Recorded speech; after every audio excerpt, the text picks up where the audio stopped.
He forged my name. He planted fake files. He smiled while they fired me and watched as I lost everything.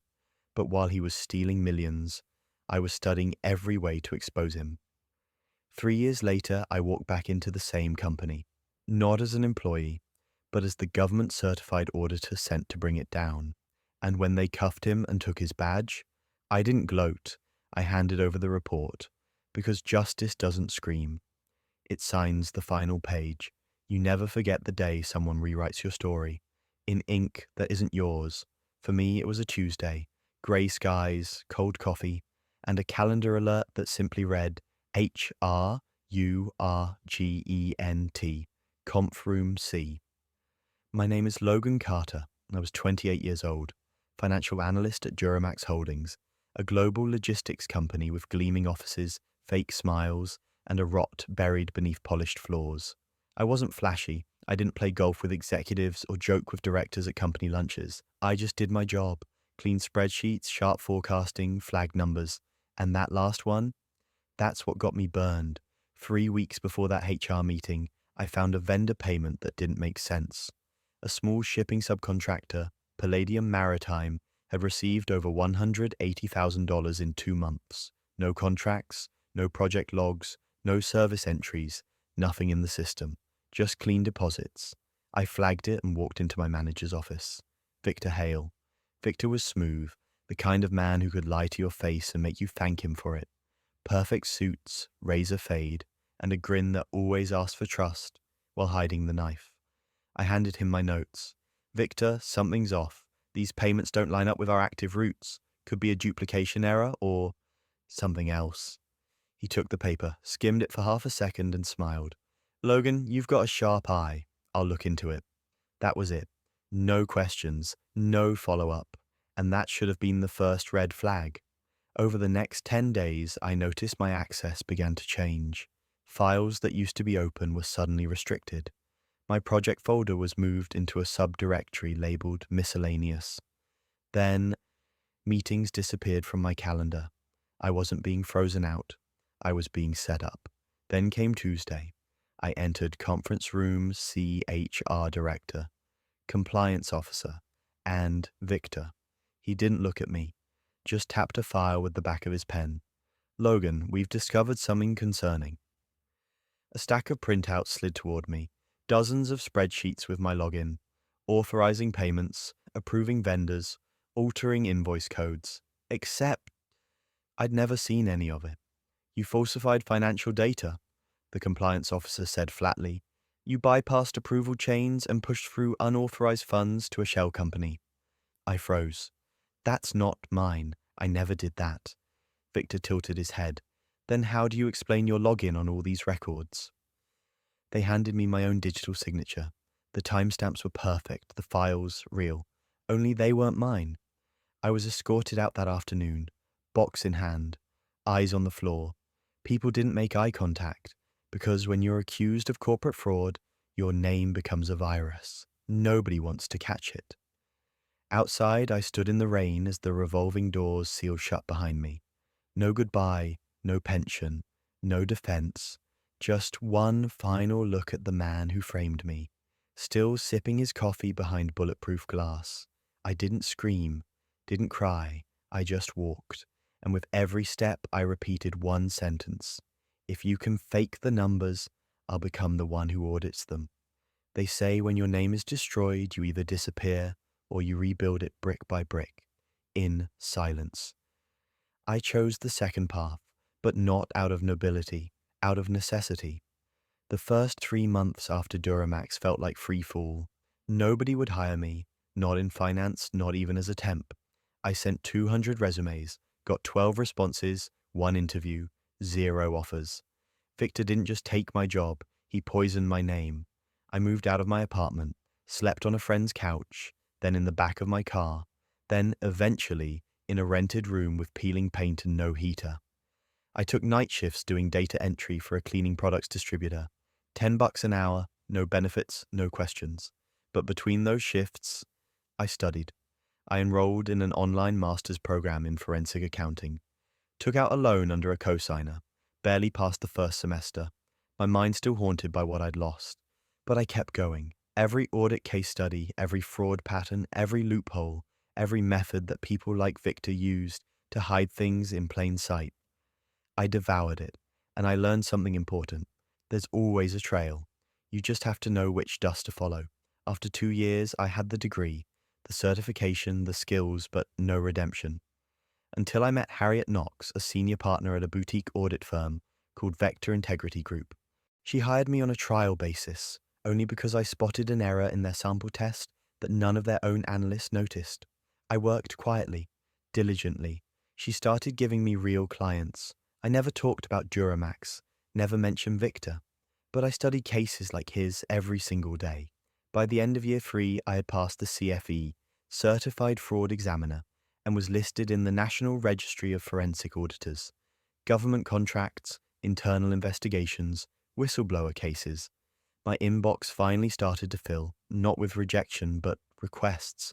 And then one morning, a familiar name appeared. Duramax Holdings. The email was simple.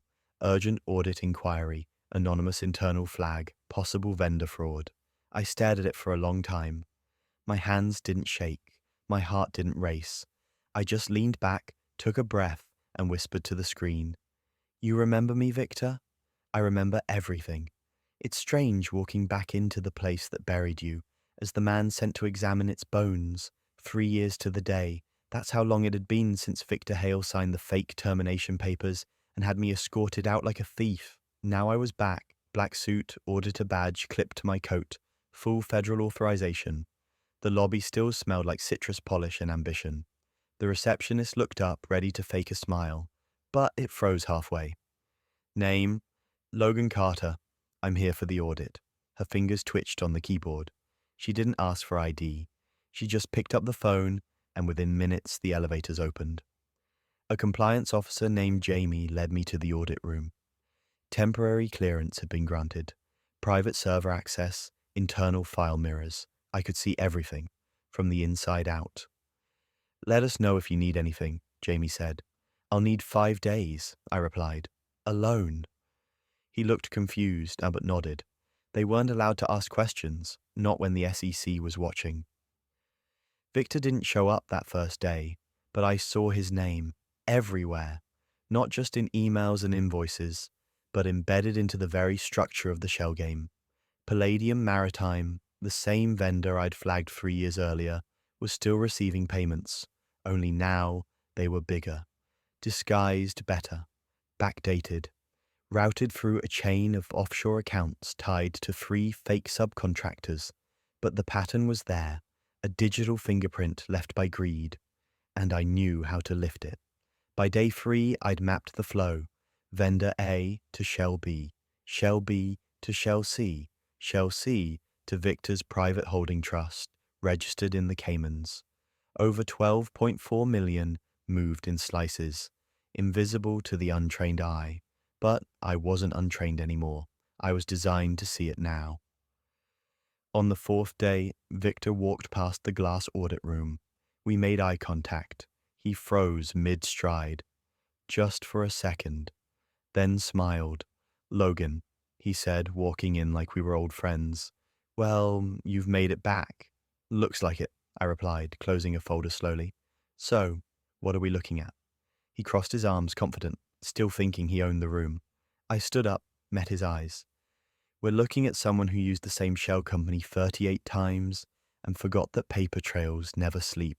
His smile twitched. Be careful, Logan. Accusations like that aren't accusations, I cut in. They're findings. I'll be submitting them to the SEC by noon tomorrow. Victor's face dropped. Not from fear. From recognition. He realized I wasn't there to get even. I was there to close the case. And this time, I held the pen. The report went out at 11:43 a.m. on a Thursday. By 2 p.m., federal agents were in the Duramax lobby. By 4:15, Victor Hale no longer had a security badge. I watched it unfold from a nearby conference room. Glass walls, quiet coffee. The same room where they once tried to erase me.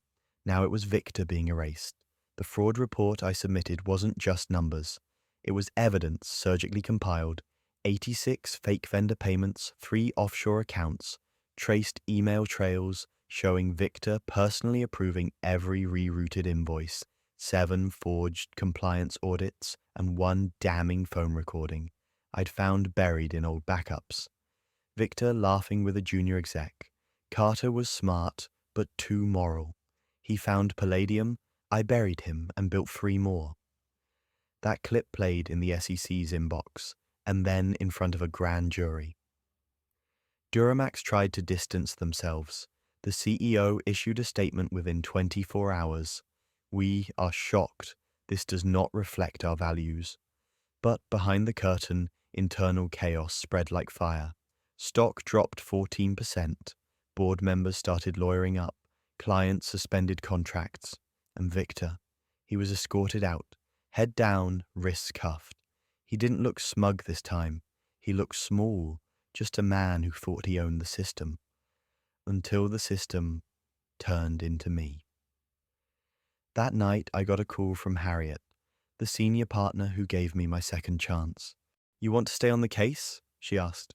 Duramax wants to contract our firm for full remediation.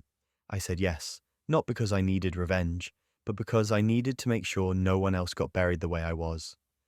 The next morning, I sat in Victor's old office. Same desk, same view. I didn't touch anything, just stared out the window for a long time, not at the skyline, at the reflection of the man I'd become.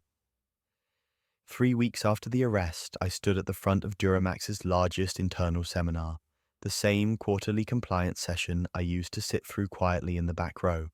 Now I was the one holding the mic.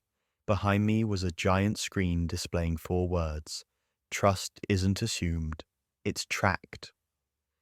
The room was full of executives, managers, analysts, and there was silence. I cleared my throat and spoke slowly. 3 years ago, I was fired for fraud I didn't commit. My signature was forged, my record smeared, and not a single person in this room stood up to ask why. Today, I'm not asking for apologies. I'm here to make sure none of you ever let it happen again. To anyone. They listened, not because I raised my voice, but because I'd raised the standard. Victor's trial began quietly. No media frenzy, just cold, detailed evidence. He pleaded not guilty at first. Then the forensic report, my report, was read into the record. The judge called it a masterclass in corporate accountability. Facing decades in prison, Victor folded. Guilty on 6 counts, asset seizure, lifetime industry ban. He was led out in silence, and I didn't smile. Not because I forgave him, but because I didn't need to gloat. Justice done right doesn't need noise. Duramax, under pressure from regulators and shareholders, created a new oversight division. They offered me the chance to lead it. I declined. Instead, I proposed something bigger and quieter. Let me build an independent auditing firm, I said, one that doesn't just find the fraud, but teaches people how to prevent it. They signed the contract within the week. I called it Greyline Integrity. Our motto? Truth isn't loud, it's detailed. We hire the overlooked, compliance officers blacklisted for asking too many questions, interns who caught things their bosses missed, analysts like me who knew how betrayal tastes. Every month, I take on 1 pro bono case, usually whistleblowers no one believes, because I know what it feels like to stand in the dark, holding proof no one wants to see. And now they see. Not just because of what I uncovered, but because of who I became to do it. People still ask me if I got revenge. I never know how to answer. What do you call it when the person who buried you ends up erased by the truth you protected? Is that justice? Is that victory? Or is it just a return to zero? The place I was standing when I lost everything. I used to believe that silence was the safest place to exist. Stay small, stay invisible, don't ruffle anyone. But now I know, silence protects predators, documentation protects the innocent. I didn't win by shouting. I won by learning the one language they never expected me to speak fluently. Numbers, patterns, proof. Victor's name will be a footnote in some future business ethics textbook. Mine might not even be there.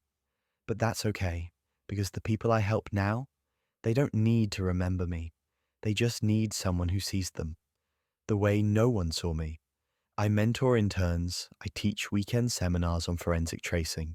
I visit colleges and speak not to the top of the class, but to the ones in the back, the quiet ones, the ones no one expects anything from, because I was them, and the system is still full of victors.